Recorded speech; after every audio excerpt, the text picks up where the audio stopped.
So this is the hero car of Johnny Dark, the Woodhill Wildfire. This isn't the fielding experimental sports car. This is not the Idaho Special, but it is a Woodhill Wildfire. So it's the exact same model of car used as the hero car in the movie. And we figured what better car than kind of the main star of the show, even though a lot of the other cars are beautiful and kind of steal the spotlight in their own moments. But I thought this was a good opportunity to talk about the importance of Woodhill kind of in the larger movement of the American sports cars in the early 50s. So give me a little bit of the history of Woodhill. Yeah, I mean, this one's going to be, Mike is going to be going through, he just recently received this Woodhill. It's a body, had been a running car years and years ago up in Columbus, Ohio, and he's going to be going through what you kind of saw in the movie.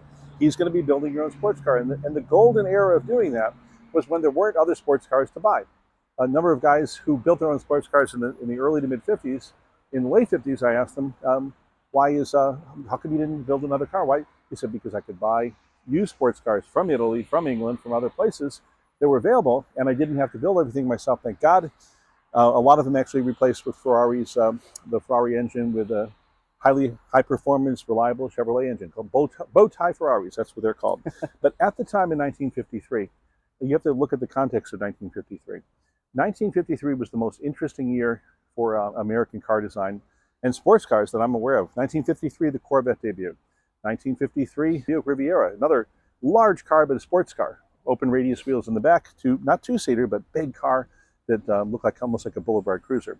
1953, I believe the Studebaker, Loewy Studebaker design also came out. The Oldsmobile Fiesta came out, another what it was considered a sports car back then. Not small like the Corvette, right, but another one. In 1953, the Kaiser Darren was announced, and they started becoming involved in 54.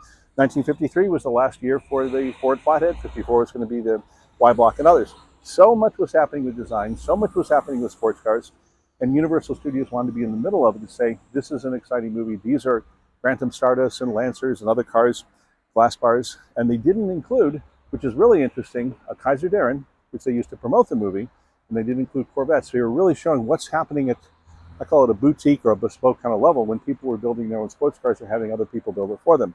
Now, that movement, 55, 56, almost all the early companies ended, and new ones started out. And the big players in what I call the Gen 2 fiberglass sports cars were Devon and Ladari, and Kellison and Bocar, the four. And then after that came Fiberfab and tons of other companies too, really. But your original designs, like the Woodhill Wildfire and the Glasspar and the Lancer and the Grantham Stardust, 1950s, all the original designs happened. 1960s, maybe 10 cars of original design. Others were clones or copies, similar copies to cars that existed, from the GT40 to the MG to everything. Kind of started looking to me like almost a 240Z, which was years later, but Banshees and Valkyries and others. So this was the era. This was the era. You could go to Europe and have your own sports car built. You could have a custom body made. You could drive a very limited production car. If you go to America, you had to build it yourself, typically, or hire a company to do it. Right. Europe, they built it for you. America, do it yourself. 1955, Time magazine covered the do-it-yourself phenomenon in America. And they covered actually building your own sports car as part of that, building your own house, making your own repairs. All of that in 1955 was still a hotbed of activity. Very cool. Now, do we know how many Woodhills actually left, or how many Wildfires left the Woodhill factory? I mean, did they start with like 10 production cars, or was that Glasspar? No, they only did bodies. Probably 2 or 3 production cars. Okay. That was it. Woodhill was just, they had Howard Miller, terrific foreman. His family has been very helpful in some of the history.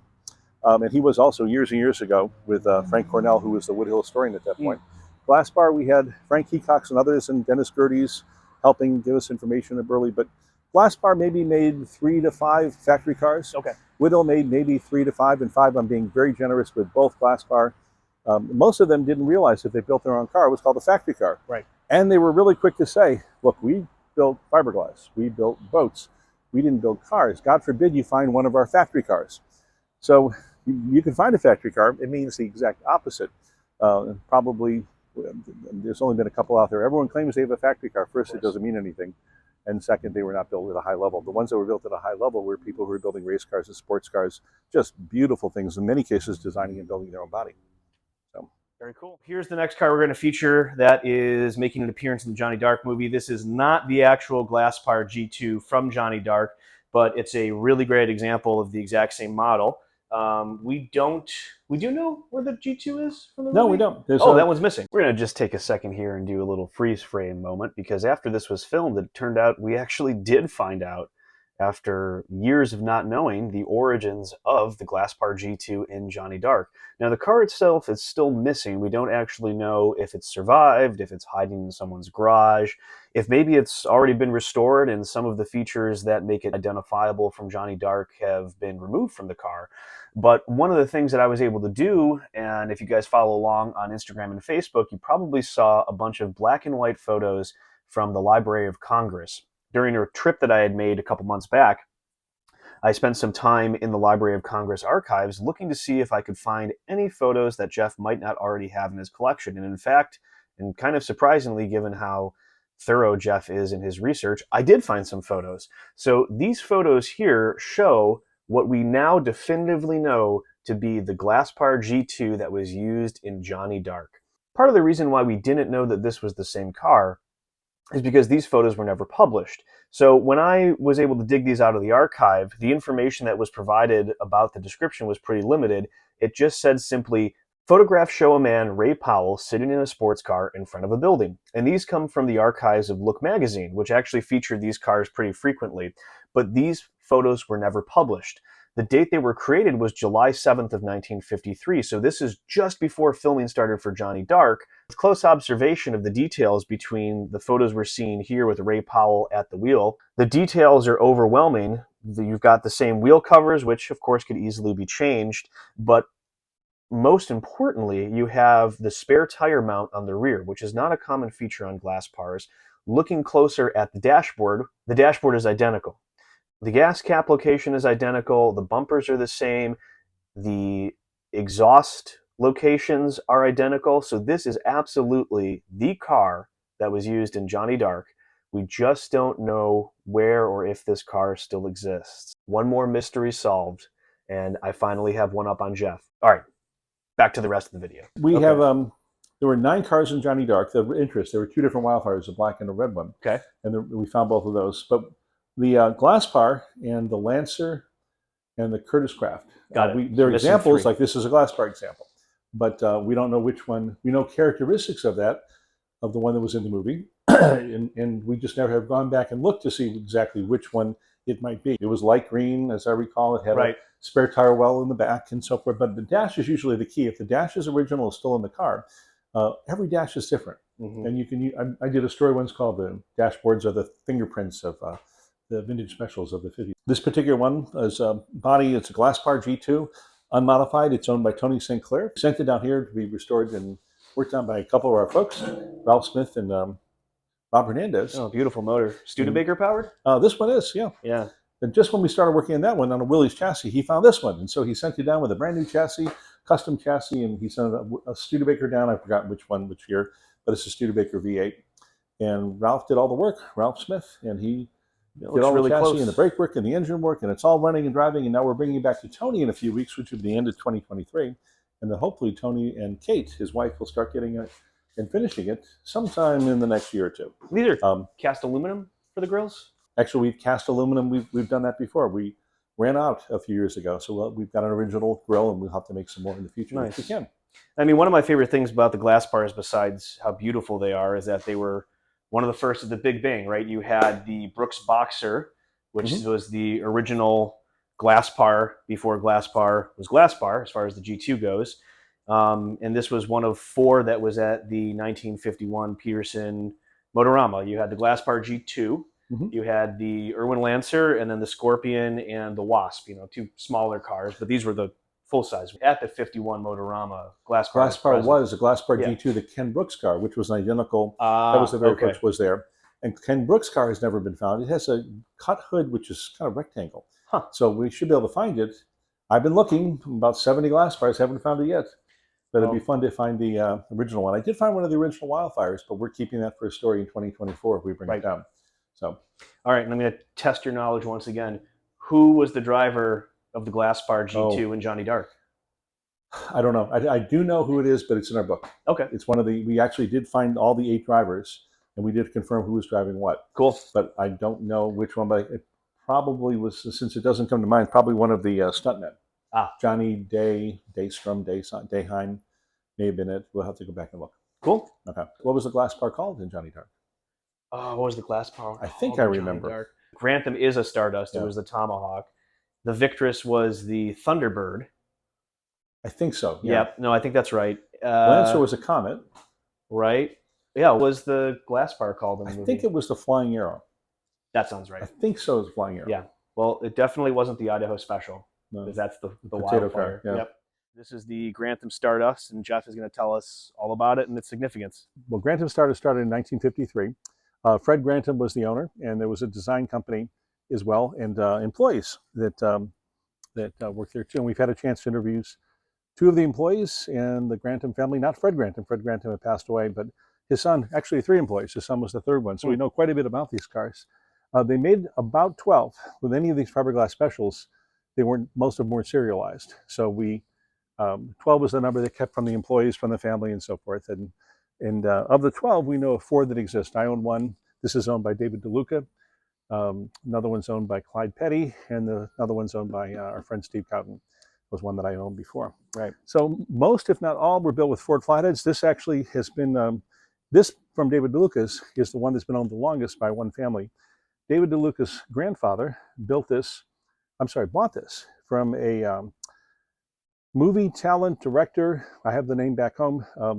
Actually look him up, but he was in Catalina Island, and they actually bought it from a movie family, which gives some. You know, the Grantham Stardust was used in TV shows. It was used in movies. Yeah, there was like a sci-fi cowboy show or something. Rocky Jones, I think. Rocky, that sounds right. Yeah, Rocky I can picture the movie poster for it, but I've never seen it. And we've got video, we've got film, we've got photography stills from the publicity departments today. And this is the one that was most likely used in most of those. Grantham came out in 53 and kind of ended in early 54, maybe mid 54, but not before being in magazines, being in movies, being in TV shows, being in car shows. It was the Motorama, 1953, at the Peterson Motorama in Pan Pacific Auditorium. It was in, surprisingly, the Michigan Motorama, 1954. And we got photos of it there. It was written up in all the books, and then they disappeared forever. But we found 4 so far, and this is the closest one. This will be the first one restored. Now, the mechanical restoration on this one's already done. Typically, there are always modified Ford frames, and there's blueprints available they made back then, which show all the Ford parts down to the bumpers and the hinges and the windshields and so forth that were used. And it's really cool, and we'll share that as part of the story as we go forward. And this one's a little bit odd because it has suicide doors, right? Well, this one was probably the movie car. They had push buttons for electronics, solenoids. They were up here, and you can see those in the vintage photos too. And the doors open up, their suicide doors. Whether or not Rob and David DeLuca finish it off. Well, and out of all the Granthams, this is probably the most unique because we've got pretty certain confirmation it's the actual movie car from Johnny Dark, the Tomahawk. Yeah, actually, when we, given the movie history and given the history that we have in the other ones, this was the only one that possibly it had the strongest relationship to. It had all the right, each car is a little bit different. The trunks were cut differently, the hoods were cut differently. This one matches in every respect. And also it has white paint. Yeah. You see all the white paint all over it. So when you're sanding this car down, we're going to be looking for Tomahawk wear right about there. So right about there, yeah. Don't use the dual action airspeed sander. Just try to softly take more time, charge David DeLuca, and see if you can find Tomahawk. Did they have Tomahawk written out, or was it just the logo? I thought it was just the logo. It was both. Yeah, okay. You can see it. Yeah, so you'll have Tomahawk across here and then the logo of the Tomahawk underneath it. Most likely it was done in water. Yeah. So it probably is not there. But you never know. Easy to recreate. We found meatballs before in cars. Meatballs are the big white circles for racing. Right. And I'd be very surprised if this one. This is what we call a sport custom. If it looks big to you, it is big. It's 110-inch wheelbase. Cars like the Corvette are around 99-inch wheelbase. Glasspars are 99. Victress S1s are 99. Not everything is 99, but 85% is 99. The others are the Victress S4, the Maverick, the Grantham Stardust, the Venus, and those are about 110, or the Maverick's like 127, 123. It's a Cadillac chassis. So this had actually some unique pieces, had the most beautiful sculpted windshield, and Rob actually has those parts now. It's 2 big pieces that weigh, the originals are in bronze, they probably weighed 40 pounds. Really? Wow. And was it just the side post, or do they have a center post as well? Well, they have, these are actually original to it. There we go. And depending if we like them, we may keep them, but I'm just not sure they're going to match in color. We made these also for the new ones.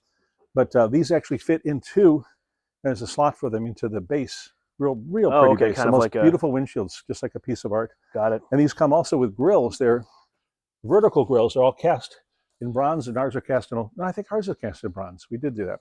So I don't like the mirrors here. Is David going to ditch these? Do we know if he's getting rid of these? Well, he's going to be using the race version as the model. So if there's any questions, Rob, as we go forward, we use the race version as the model for this car as we bring it back. Maybe we'll find Tomahawk.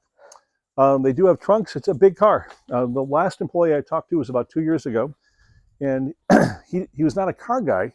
He was surprised that any were still around, let alone 4. And he said, it was really kind of funny because a lot of people think this looks like the Kaiser Darren, sloping down, very swoopy. And if you bring Rob and then move the pictures back, you'll see how curvaceous the back is as well. But it has a lot of characteristics of the Darren, which is a 99-inch wheelbase. The Darren is built on a Henry J chassis, 99 inches, but thinner. Okay. The track is much thinner. So it's possible Darren, because this was done right on Sunset Boulevard, that's where the shop was in Los Angeles. And Darren was very much a part of that whole scene going on with Glasspar and Woodhill and so forth. It's a small club. So it's possible he was there, but given the employees and the owners, his name never came up. So he may have been a visitor, but not a contributor. I see. My thought, who knows? And then Geoff told me something this morning I didn't know before, which is that they actually revived the Grantham company in the early 80s, mid 80s? Yeah, Fred Grantham in the 1980s built 5 more. We've got photos and history of each of the 5. They're not quite as elegant as this. One is, it's a convertible. It's done on a Jaguar XK150 chassis. And we found that recently out in California. It surfaced in beautiful shape and then disappeared. And then the others were all with hardtops, with one interesting model done with a rumble seat. And was on a Cadillac Eldorado platform. And the family still owned that. Unfortunately, that car, you can't save all of them. We couldn't save it. And it went to a junkyard in Hawaii. I've got pictures of it in the junkyard. Oh, that's a shame. So it is. But they did have 5 more. Those are not as elegant as this. The only one that I like is the one that's the prettiest is the one on the Jaguar chassis. So.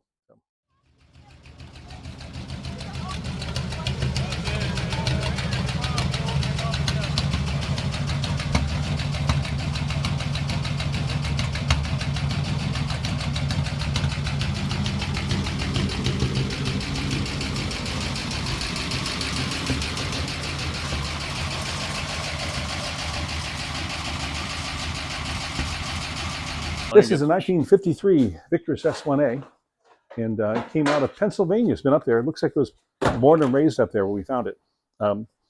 This is the same body style that was used in Johnny Dark. Johnny Dark used a Victress S1A style owned by Alan Emery. The one that they used was built by Virgil Rice of Hellings, which is really cool because Hellings was the first dealer for Victress and the only dealer for Victress, and was actually building and selling them early on for a very short period of time before they actually just sold the bodies and opportunities for people to build them with frames and chassis. And this was one that was built, they ordered a body. The chassis is not from Hellings, it's not from Victress. Now, as I recall, and it had a flathead, had a rebuilt flathead, drove beautifully.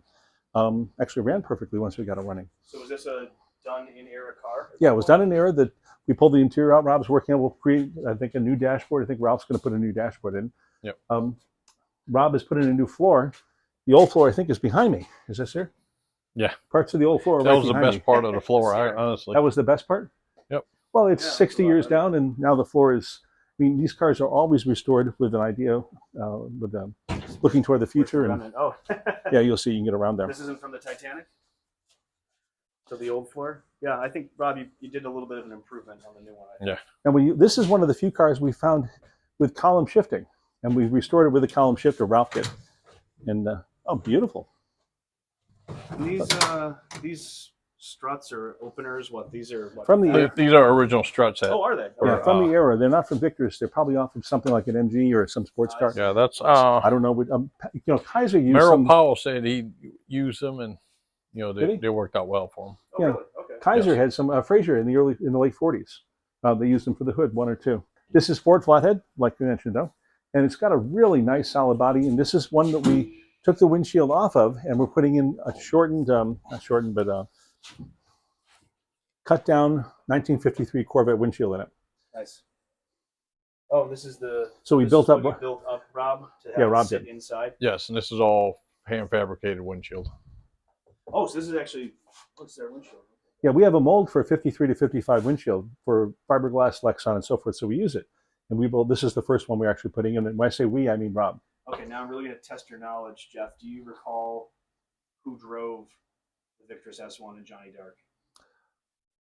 Well, in the movie, the actor was Don something. We're going to say the actor who played whatever the character was and so forth. But it was another Dick Freeland was an Indy driver. Oh, okay. And he actually, Dick Freeland, I believe, and I had a chance to talk to him late in his life to confirm and talk to his wife. This is probably 15 years ago. But Dick Freeland was the driver of the Victress, and we knew that from talking to Merrill and Patricia Boy Smith. It's been a long time. I may have the last name wrong because it's been 10 years since I thought of it, but I believe it's Dick Freeland. You were saying that most of the guys that were driving for the actual driving scenes were they were drivers? Phil Hill, Phil Hill, which is not Indy, but a race car driver, very well known, probably the best. We had Louis Tomei. We had there were some stunt drivers which later went on to drive in Bullitt and Grand Prix. Well, not Grand Prix, Bullitt. And we have all lists. It's on the website and in the book that we've done on Johnny Dark. All the listed drivers. What was cool is the other drivers, like the Lancer was driven by Eric Irwin, who actually built his own cars. Right. And Chuck Tatum did his own Tatum Special. Bowman Special? No, the Bowman Special, I don't know. I'd have to go back to look to see who drove that. Yeah. It'll be an engine turn dashboard. We have the original one for historical purposes, but Ralph is building another custom dash for this one. Engine turn, beautifully sculpted, all the right vintage gauges. This would be a 52 Lancer, at least in the style. They came out, the first public showing of one in terms of a magazine was Road and Track, December 1952. So that's the style. And the last style that came out was a Frenham modification that you saw sometime after that, probably 54, 55, and it was actually in a magazine in the late 50s as well. Lancers are really cool because Lancers are bigger. First of all, they were the first fiberglass car out in 1951 by 1 month. Glasspar came out in June 51, and Lancer in May 51. And that information comes from a Joseph Wary article on the early sports cars documented. And he was a noted author and wrote for 4 or 5 decades, but loved the early specials and wrote that in one of the magazine articles. I've forgotten which one, but it's documented there. The Lancer and the Glasspar shared not offices, but they both actually had facilities on Industrial Way in Costa Mesa. And I've been down there. We actually found Glasspar's building. We did a story on the original Glasspar building, or one of 3 buildings that Bill had. And Bill started the car business in that smaller building. The boat business was in a bigger one. And the Lancer was right next door. So we were able to get some overhead shots and identify cars outside the building and which building was Lancer and which building was Glasspar. The chassis, there are 4 Lancers that we know of. Of the 4 Lancers, 2 have original chassis as built originally from the Lancer plans. He has a brochure, yeah, he had brochures on Lancers, but he also had a poster on how to build the whole car. And one of them is this perimeter chassis, which means he uses the front end intact and the rear end from existing cars, often Studebakers or Fords. Those would be the popular ones for him. And the center is a big box, big perimeter box. And that allows you to put the seats down and lower. So this has a low center of gravity, lower than Glaspar's, lower than any other one. And in fact, predates the Corvette chassis that did the same thing by about 10 years or more from 1963 when they went with a perimeter chassis, meaning narrow rails up front by the engines, goes out to the sill plates, the rocker panels, plenty of place to drop down to sit. And then the back, you have, again, conventional rear end. Of course, the Corvettes had independent rear suspension, which was outstanding starting in 63. So this is one of the 2 Lancers that still have the original chassis. This one's been restored. Barry Fagan has built a chassis in exactly the style needed on his, which is well. Joel is the other one. Joel Driscoll has a chassis that's original, just like this too. And the last one is sitting on an updated chassis and may or may not be returned to an original chassis depending on what happens with that car. Missing some body panels too. But there's four Lancer bodies, and this is one. This will be the second one out restored. I'd like to make it into the clone for the Johnny Dark car. If not, then we'll see if Barry Fagan wants to. Someone should. We'll have a Johnny Dark class somewhere in the next few years, and it would be fun to have this car. This will be the second one ready. Joel's will be terrific also. It's a modification on the front, but we can use his too. There'll be a fight for the Johnny Dark one. I found a Grantham Stardust in 2005 and 6, and Rick had found this car up in a junkyard. I ended up acquiring both over a number of years. The Grantham pretty quickly because it was for sale, and this one took 4 or 5 years. I needed to go up there and show them it was done in the 50s and show them brochures and so forth, and then made arrangements to buy it. It took a long time to actually convince them what it was and what it wasn't and how historically important it was. And we kept everything intact for it.